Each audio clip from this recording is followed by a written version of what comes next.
Abram as suas Bíblias em 1 de Pedro, ainda no capítulo 2. E desta feita vamos ler o verso 11 e 12. Primeira carta do apóstolo Pedro, capítulo 2, versículo 11 e versículo 12. Será a exposição da palavra dessa manhã, onde Deus vai falar ao coração da igreja. 1 de Pedro, capítulo 2, versículo 11 e versículo 12.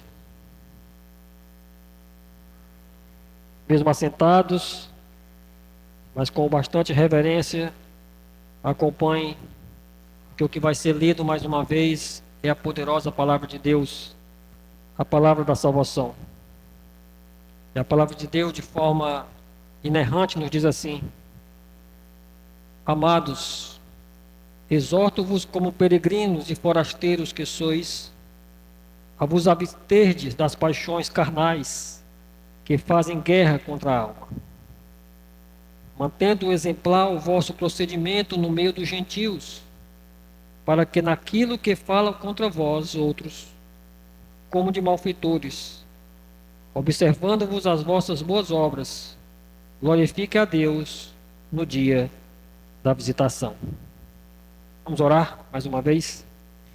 Senhor Deus e Pai, estamos diante da Tua palavra, Senhor, que é o Teu poder. Essa mesma palavra que nós estamos ouvindo nessa manhã, o Senhor criou os céus, a terra e tudo que neles há. E com essa mesma palavra, Senhor, o Senhor tem transformado os corações, o Senhor tem salvado vidas. E que nessa manhã, Senhor, ao ouvirmos a exortação graciosa da Tua voz, nós venhamos a nos voltar para Ti. Que a Tua palavra nos traga arrependimento a todos os nossos corações. Que a Tua palavra nessa manhã, Pai, possa desfazer toda a incredulidade que porventura possa haver entre nós. Toda a impiedade dos nossos corações seja desfeita pelo poder do Evangelho que ouviremos nessa manhã, Deus. Que o Senhor Deus possa usar novamente a minha instrumentalidade para que a Tua palavra, Pai, possa edificar a Tua casa. Que o Senhor Deus salve vidas nessa manhã. Que o Senhor Deus abençoe aos homens, às mulheres, aos jovens, adolescentes e às crianças, ó Deus, que ficam para serem abençoadas pela Tua palavra. Que o Senhor Deus abençoe tanto a esse que fala, como a todos que escutam. É o que nós te rogamos, Deus Santo, em nome do Senhor Jesus Cristo. Amém. Você já desobedeceu alguém? Eu creio que sim. Se você fizer aí um exame na sua lembrança, você já deve ter, no mínimo, desobedecido seus pais alguma vez. Porque algo que nós já nascemos é com essa disposição para desobedecer. Já nascemos assim. Desde a queda, quando nossos pais, Adão e Eva, desobedeceram ao Senhor, nós herdamos isso, né? Nossos filhos, eles nos desobedecem muitas vezes. E nós não ensinamos isso a eles, né? Eu, pelo menos, nunca ensinei a minha filha a me desobedecer. Mas ela naturalmente desobedece. Ela já nasceu com isso, né? Nossos filhos não nascem crentes, não nascem salvos. Por isso nós precisamos pregar o Evangelho para eles. Eles nascem com essa disposição, como todo homem nasce, para desobedecer a Deus. E nós temos que lutar com isso, né? Nós temos que lidar com esse pecado, com essa disposição para desobedecer. E nós gostamos, muitas vezes, de contrariar as ordens, né? A nossa vida toda temos sempre aquele desejo de estar discordando ou desobedecendo. E muitas vezes nós desobedecemos diretamente ao nosso Deus, né? Na verdade, quando nós desobedecemos qualquer ordem legítima, qualquer lei legítima, nós estamos desobedecendo ao próprio Deus. Viu, crianças? É por isso que vocês devem fazer o possível, o máximo, para não desobedecer aos pais de vocês. Porque os pais de vocês são autoridades constituídas por Deus. E aí, quando vocês desobedecem aos pais de vocês, vocês estão desobedecendo ao próprio Deus. Então, vocês devem sempre se lembrar disso, né? Mas nós, irmãos, vivemos, de fato, essa guerra, né? Essa luta. Nós vivemos lutando para fazer a vontade de Deus.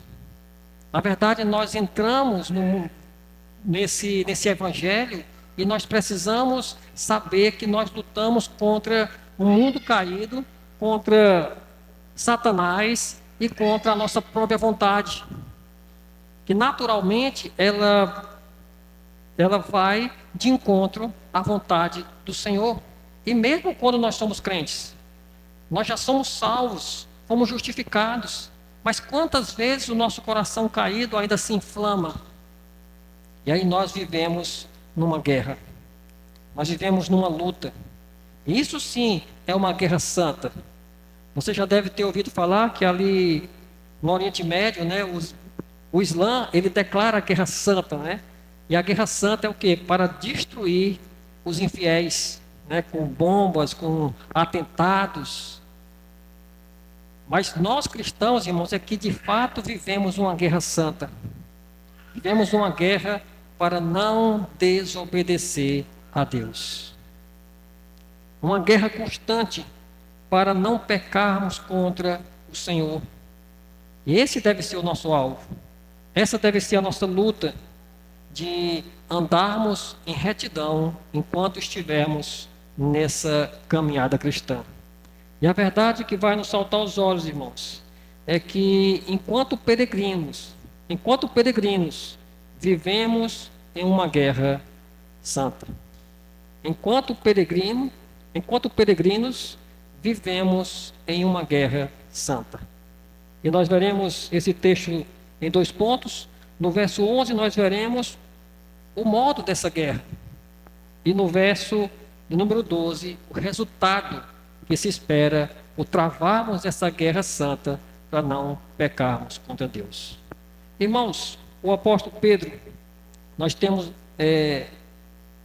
estudado essa carta já há alguns domingos, e nós vimos que ele começa a carta mostrando aquilo que Deus fez por esses irmãos. Mas a partir do verso de número 13 do capítulo 1, nós vimos que Pedro começa a trazer os imperativos. Primeiro, ele diz que nós devemos cingir o nosso entendimento com a verdade do Evangelho. Depois ele diz que nós devemos ser santos como o nosso Deus é santo, porque nós fomos purificados pelo sangue de Cristo, não para viver de qualquer forma, mas para vivermos em santidade de vida, assim como o nosso Deus é santo. Se Deus habita em nós e Deus é santo, nós devemos ser santos e devemos lutar nesse processo de santificação. Esse evangelho que foi pregado aos nossos corações, ele não deve ser apenas teórico, ele deve ser prático. Nós vivemos em um mundo que as pessoas estão de olho em nossas vidas. Depois ele traz um outro imperativo, logo no início do capítulo 2, dizendo que nós devemos nos despojar. Nós devemos abandonar toda a maldade, todo dolo, toda hipocrisia, inveja e toda sorte de maledicência. E aí nós devemos o quê? Desejar, como crianças recém-nascidas, o genuíno leite espiritual, que é a palavra de Deus. Devemos repudiar tudo aquilo que é contrário à vontade de Deus, e nós devemos nos apaixonar cada vez mais pela verdade da palavra do Senhor. porque ele é aquela pedra viva, né, que foi eleita por Deus, eternamente eleita por Deus, e que nos vivificou. E agora Pedro diz que nós somos o quê? Uma raça eleita, uma nação santa, um povo de propriedade exclusiva de Deus. Veja que Pedro, ele pega as promessas veterotestamentárias e ele aplica na vida da igreja da nova aliança. E nós sabemos, irmãos, que todas aquelas promessas da antiga aliança são para nós hoje. São as promessas de Deus. A nação santa não é o Israel lá do Oriente Médio. A nação santa, o povo de Deus, é a igreja. E onde ela se reúne, ela é essa casa de Deus viva, vivificada por Cristo. Que antes nós não tínhamos sido escolhidos por Deus, mas fomos escolhidos por Deus. Fomos chamados, não éramos seu povo, aliás, mas agora somos seu povo. Não tínhamos a sua misericórdia, mas agora Deus derramou a sua misericórdia sobre nós, o seu amor pactual. Isso nos faz, povo de Deus, uma nação santa. E é exatamente pelaquilo que Deus fez por nós que nós devemos ter um procedimento diferente em nossa caminhada cristã. Nunca perdendo de vista essa gramática, né? Primeiro, os verbos que falam daquilo que Deus fez por nós. Ele nos elegeu, Ele nos salvou, Ele nos justificou, Ele tem nos santificado, Ele entregou o seu próprio Filho para morrer naquela cruz por nós, Ele tem nos purificado através do sangue de Cristo. Então, depois dele exercer a sua graça, a sua bondade sobre nós, nós precisamos, irmãos, agora atender ao requerimento de Deus. Aquilo que Deus requer de nós em nossa carreira cristã. E aí nós chegamos no versículo 11. O apóstolo Pedro, ele exorta a igreja dizendo: Amados, exorto-vos como peregrinos e forasteiros que sois, a vos absterdes das paixões carnais que fazem guerra contra a alma. Pedro ele se refere àquela igreja como amados. E é muito mais do que um tratamento carinhoso, como muitas vezes a gente usa, né? A gente chama os irmãos de amado, queridos. O que Pedro está revelando aqui, irmãos, é que esses irmãos são amados por Pedro, mas primeiramente eles são amados por Deus.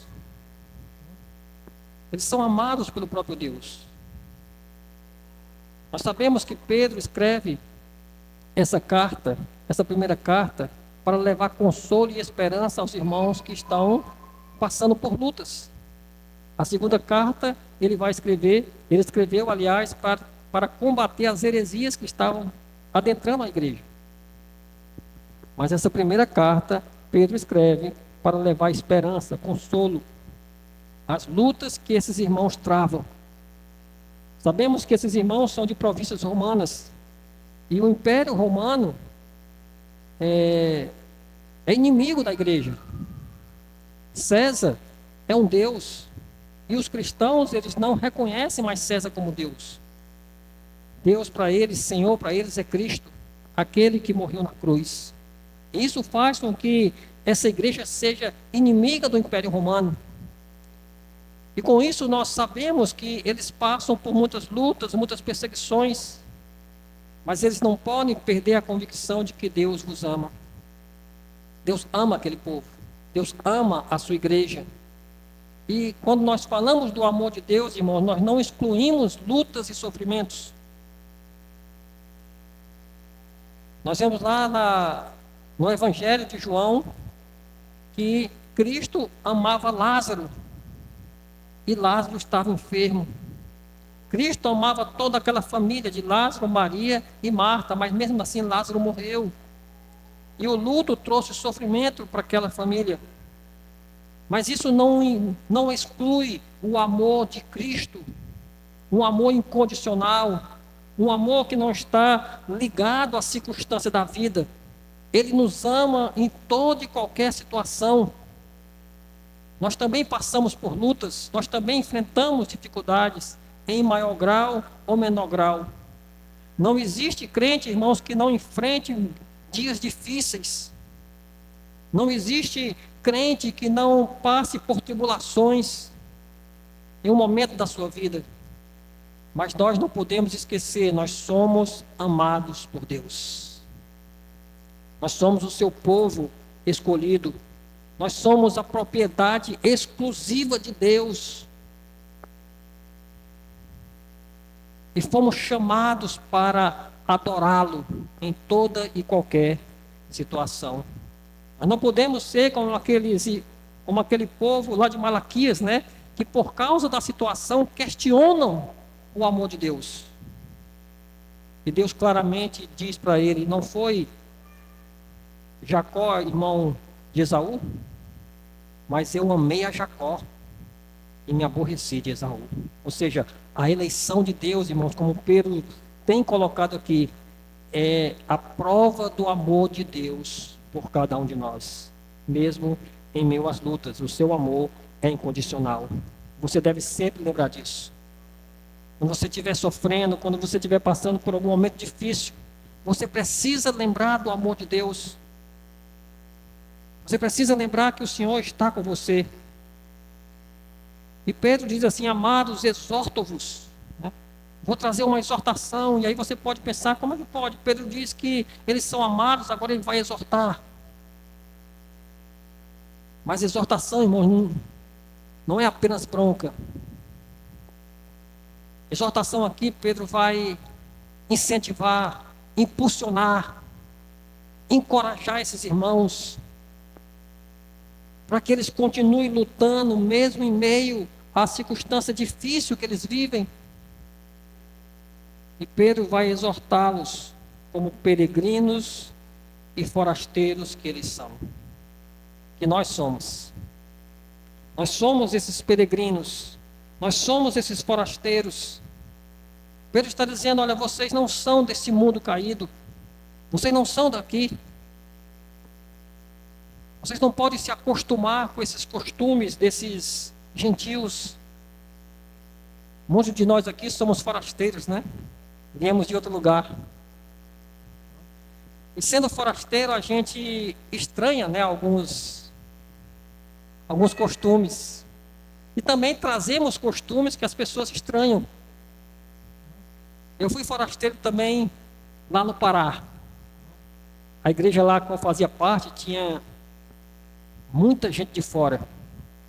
Tanto que o pastor Dorisvan Cunha, ele fazia a noite dos forasteiros, onde ele juntava o pessoal que vinha de fora, né? E a gente estranhava alguns costumes daquele lugar, que para eles era normal, né? As comidas, tacacá, uma outra comida que passa 7 dias para ficar pronta. Algo que para nós é estranho, mas para eles não. Mas por que nós achamos aquilo estranho? Porque nós não somos de lá. Nós não somos de lá. Por que as pessoas acham estranho aqui da gente colocar uma rede dentro do quarto? Porque não é costume do povo daqui. Mas vai no Ceará, né? Você vê rede armada em todo lugar da casa. Costumes diferentes. E aqui, irmãos, nós vivemos nesse mundo caído. Um mundo que é nosso inimigo, não o cosmo criado, mas o sistema caído. Que nós não podemos nos acostumar e nem nos parecer mais com ele. Um mundo de trevas que jaz no maligno. Que João diz que aquele que quiser manter amizade com o mundo é constituído inimigo de Deus. Nós estamos aqui de passagem. Se você já leu o livro de John Bunyan, o Peregrino, você sabe exatamente do que eu estou falando, né? Tem aquele personagem chamado Cristão, que ele está numa caminhada para a cidade celestial. Ele não tem morada nesse mundo. Ele está de passagem. Ele está caminhando para a cidade celestial. enfrentando lutas, tentações, dificuldades. Assim somos nós, irmãos. Nós somos esses forasteiros aqui, esses peregrinos e forasteiros nesse mundo. Assim como o povo de Deus, lá no Egito, eles não eram de lá. Eles não faziam parte daquele povo idólatra, politeísta. E aquele povo sofria lá no Egito, para que eles lembrassem que eles não pertenciam àquele lugar. A nossa pátria, ela é celestial. O nosso reino é do céu. Nós somos sacerdotes do reino de Deus. Por isso nós somos essa nação santa. Nós vimos que essa palavra forasteiro, ela poderia ser traduzida como alienígena. Nós somos diferentes, devemos ser diferentes desse povo. E Pedro diz para aquela igreja, essa carta hoje é para nós aqui em Vitória, na Praia do Canto. Amados, exorto-vos como peregrinos e forasteiros que sois, que vocês devem se abster das paixões carnais. Nós devemos abandonar as paixões carnais. E quando nós ouvimos essa expressão, paixões carnais, muitas vezes nós queremos ligar apenas aos pecados sexuais. As paixões carnais, a carnalidade, né? Mas as paixões, os pecados sexuais, eles são apenas parte disso. As paixões carnais que Pedro coloca aqui, é tudo aquilo que vai contrário à palavra de Deus. Tudo aquilo que vai contrário à palavra de Deus são paixões carnais, são vontade da nossa carne. Que o mundo facilmente anda nessa direção. O mundo facilmente caminha contrário à vontade de Deus. Eles são levados pelos seus próprios desejos. Mas o crente não. O crente, ele andando contrário, a favor da vontade de Deus, ele anda contrário à vontade do mundo. Ou seja, ele anda na contramão do mundo. Talvez eu já tenha usado essa expressão, mas apenas peixes vivos nadam contra a corrente. Peixes mortos são levados pela corrente. Por isso as pessoas mortas, que estão mortas nos seus delitos e nos seus pecados, elas navegam, elas nadam segundo a vontade desse mundo. Por quê? Porque elas estão mortas. Paixões carnais que para o mundo é normal, para o crente não pode ser. Como já falei, irmãos, essas paixões carnais, ela vai muito além de apenas pecados sexuais. Abra sua Bíblia lá em Gálatas. Gálatas,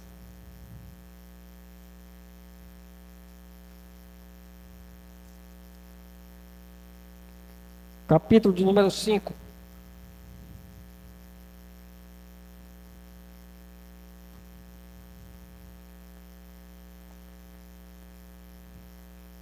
Paulo fala sobre essa guerra, dessa militância da carne contra o espírito. E no versículo 19 ele começa a falar das obras da carne, das paixões carnais. E ele diz assim, verso 19 do capítulo 5 de Gálatas: ora, as obras da carne são conhecidas e são prostituição, impureza e lascívia. De fato, aí nós podemos ligar as questões sexuais. Mas depois ele diz: idolatria, feitiçarias, inimizades, porfias, ciúmes, iras, discórdias, dissensões, facções, invejas, bebedices, glutonarias e coisas semelhantes a estas, a respeito dos quais eu vos declaro, como já outrora, eu vos preveni, que não herdarão o reino de Deus os que tais coisas praticam. Paulo coloca questões sexuais aí, prostituição, impureza, mas ele nos surpreende trazendo questões como ira, ciúme, inimizade, porfias e glutonaria. Ou seja, descontrole alimentar, assaltar a geladeira de madrugada. E muitas vezes nós não enxergamos essas coisas como coisas carnais. Quando você não consegue dominar o seu apetite e você come demasiadamente, muitas vezes até quebrando o sexto mandamento, né? O não matarás. Quando você atenta contra a sua própria vida, quando você sabe que tem alimentos que lhe fazem mal. Mas mesmo assim você, descontroladamente, você não resiste. Por quê? Porque aquele é uma paixão para você. Muitas vezes os crentes, eles observam muito a questão da bebida, né? E sabemos que com a bebida alcoólica nós devemos ter cuidado. Devemos ficar atentos para não deixar que aquilo domine você. Mas muitos crentes têm a ideia de que beber é pecado, mas comer demasiadamente não é. E aí usam uma expressão, né? Crente não bebe, mas come, que é uma beleza. E tudo aquilo que domina você, meu irmão, que domina o seu desejo, mesmo que não seja pecado em si mesmo, se torna pecado. Por que a Bíblia diz que nós não devemos nos embriagar? Porque quando está embriagado, já está dominado, já está governado. E tudo isso, irmãos, é paixão carnal, que fazem guerra contra a nossa alma. Uma guerra espiritual. Uma luta que nós travamos, irmãos, desde a hora que nós nos convertemos. Uma guerra espiritual. Uma guerra verdadeira que travamos diariamente. E muitas denominações, guerra espiritual é um momento da vida a qual você enfrenta um demônio, ou que a igreja vai marchar para obter território espiritual. Não, irmãos, a nossa guerra espiritual é por senhorio, é quem governa a sua vida. Nós temos inimigos a ser enfrentados, nós temos um mundo caído que anda contrário à vontade de Deus, nós temos Satanás que tem como seu propósito fazer que nós venhamos a pecar contra Deus, e a nossa própria carne, que tem desejo, que precisam ser controlados, porque agora somos de Deus, somos de Cristo. Muitas vezes nós classificamos pecados e não conseguimos enxergar que existem pecados que são mais sutis, mas que não deixam de ser sérios, não deixam de ser malignos, porque todo pecado que você comete contra Deus, e você comete todos os pecados, sejam eles externos ou sejam eles internos, como a inveja, você comete diante dos olhos daquele que tudo vê. Nós precisamos lutar, irmãos. A nossa luta não é contra carne nem sangue, como o apóstolo Paulo escreveu lá em Efésios capítulo 6, e nós lemos nessa manhã. A nossa guerra não é como a do Islã, que usam bombas, usam terrorismo e querem matar os infiéis. Não, a nossa guerra é uma guerra espiritual. Nós guerreamos com armas espirituais. E eu não estou dizendo, irmãos, que nós somos pacifistas, viu? Nós cremos que muitas vezes a guerra é necessária. Sabemos que muitas vezes usar arma é necessário, até mesmo para defender as nossas famílias. Nós somos pacificadores e não somos pacifistas. Pacificadores porque nós proclamamos a verdade, nós proclamamos o Evangelho. E o reino de Satanás, ele é saqueado pelo poder da palavra de Deus. Mas essa guerra espiritual que nós travamos, irmãos, é com armas espirituais. É com a palavra de Deus sendo proclamada. É com oração. É com a comunhão dos santos. Que nós vencemos lutas após lutas. Abandonando as nossas paixões carnais e cada vez mais nos aproximando de Cristo. Sendo moldado a figura de Cristo, lembrando o que Deus fez por nós e quem nós somos hoje. Uma nação santa, ou seja, uma nação santa. Nós fomos eleitos antes da fundação do mundo, não para viver de qualquer forma, mas para sermos santos e irrepreensíveis diante de Deus. E aí nós vemos que isso não depende de nós, mas de estarmos revestidos com Cristo. E temos sido purificados pelo sangue do Cordeiro. E temos sido alcançados por essa graça. E temos sido amados por Deus de forma incondicional. E temos sido conhecidos por eles antes da fundação do mundo. E por isso, irmãos, a igreja deve lutar contra essas paixões carnais que, dia após dia, o que se espera de nós como crentes é que cada vez mais nós vamos deixando os pecados para trás e nos revestindo e nos parecendo com Cristo para vencer as nossas lutas. E qual o resultado dessa nossa luta, dessa nossa guerra? O apóstolo Pedro escreve que mantendo exemplar o vosso procedimento no meio dos gentios, para que naquilo que falam contra vós outros, como de malfeitores, observando as vossas boas obras, glorifique a Deus no dia da visitação. Pedro diz que nós mantendo o nosso procedimento, o seu procedimento no meio dos gentios. Irmãos, nós vivemos no meio de um povo que é inimigo de Deus. Nós vivemos no meio dos gentios, daqueles que não fazem parte da igreja. E é muito fácil você ser crente daqueles portões para dentro, né? É muito fácil. Aqui você está muito protegido. Você está no meio dos santos. Mas a nossa vida não é só aqui.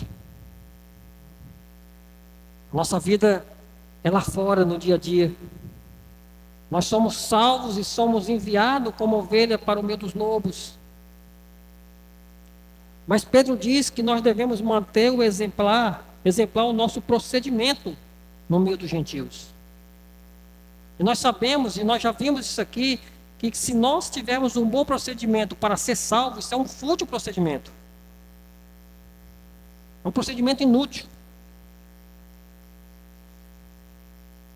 Pastor, a partir de agora eu vou lutar contra os meus pecados para que eu seja salvo. Isso é um fútil procedimento.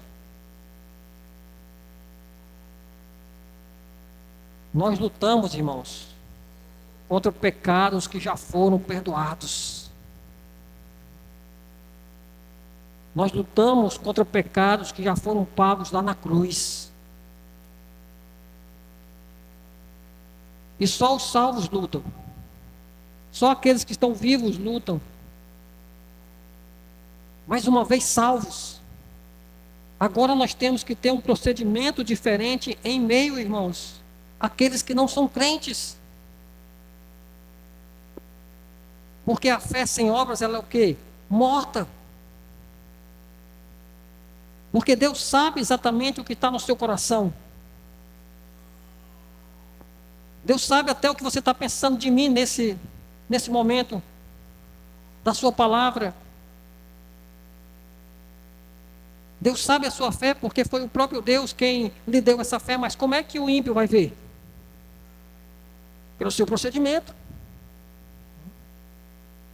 O nosso procedimento, nós glorificamos a Deus. Aí Pedro diz, para que naquilo que falam contra vós, como de malfeitores, observando-vos as vossas boas obras, glorifiquem a Deus no dia da visitação. Por que nós devemos ter um bom procedimento, irmãos? Porque nós somos luz nesse mundo. Nós não estamos mais nas trevas. O Senhor Jesus olha para os seus discípulos e diz, vós sois luz desse mundo. Ou seja, nós estamos sendo vistos. Nós estamos sendo observados pelo mundo caído.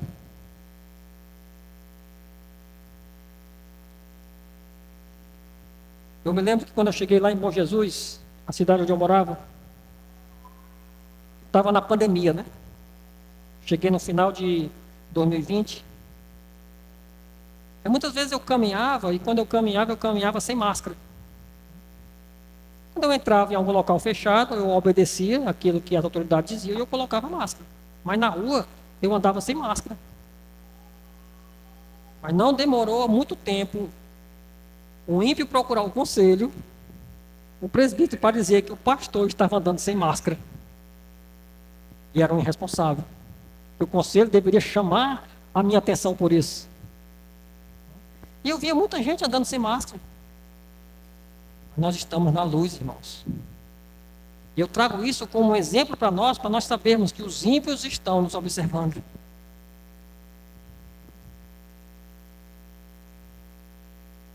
Uma outra pessoa procurou também o presbítero para dizer que eu deixava a minha filha brincar no chão. Eu ia deixar minha filha brincar onde? Flutuando. E muitas crianças, isso é normal as crianças brincarem no chão, irmãos, mas o problema é que as pessoas procuram coisas para nos acusar. Só para demonstrar como nós estamos na luz. Só para demonstrar como as pessoas estão de olho em nós. É exatamente por isso que Pedro, esses irmãos que vivem inseridos em um meio ímpio como nós vivemos, ele diz que para que aquilo que falam contra vós como malfeitores, observando as vossas boas obras. Os ímpios que nos observam devem ver as nossas boas obras.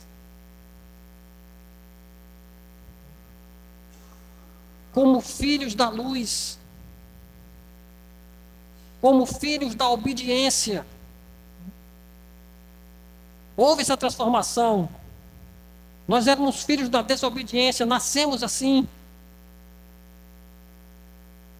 Por isso nós, desde pequeno, nós desobedecemos, temos dificuldade em cumprir as leis. Éramos filhos da desobediência, mas agora não. Pedro chamou esses irmãos de filhos da obediência, que tiveram a sua natureza transformada, restaurada, para que agora, naquilo que falam contra vós outros, como, de malfeitores, como se fosse um povo mau, eles não vejam mais maldade em nós, mas um procedimento exemplar. Para quê? Para que glorifiquem a Deus por meio de nossas obras. A nossa confissão de fé, seu capítulo 16, seção 2, que fala das boas obras, ela diz o seguinte: estas boas obras, feitas em obediência aos mandamentos de Deus, são frutos e as evidências de uma fé viva. Veja, as boas obras, feitas em obediência aos mandamentos de Deus, elas não nos salvam, mas elas são uma evidência de uma fé viva e verdadeira. Por elas, os crentes manifestam a sua gratidão, robustecem a sua confiança, edificam seus irmãos, adornam a profissão do Evangelho, tapam a boca aos adversários. Quando nós procedemos mal, irmãos, como os crentes, e nós sabemos que nós podemos pecar ainda, o mundo nos acusa, o mundo aponta o dedo.